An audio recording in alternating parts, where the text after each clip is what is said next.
একটা ছোট্ট দোয়া, যে দোয়াটার মধ্যে যে কত কি আছে অনেকেই গুরুত্ব দিতে চায় না, সেটা হলো বিসমিল্লাহি তাওয়াক্কালতু আলাল্লাহ ওয়ালা হাওলা ওয়ালা কুওয়াতা ইল্লা বিল্লাহ।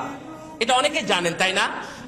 কোন ব্যক্তি, কোন আল্লাহর বান্দা যদি আল্লাহর উপর ভরসা করে বাড়ি থেকে বের হয়, তাহলে গুম হোক, খুন হোক, অ্যাক্সিডেন্ট করুক, অথবা যে কোনো ভাবে বেহুশ হয়ে যাওয়া, অথবা এই যে এখন হার্ট ব্লক হয়ে যাওয়া, যে কোনো কিছু অসুস্থ হোক, হারিয়ে যাওয়া হোক, চোর ডাকাত হোক, যা কিছু আছে সব কিছু থেকে ইনশাআল্লাহ আল্লাহ রাব্বুল আলামিন তাকে হেফাজত করবেন।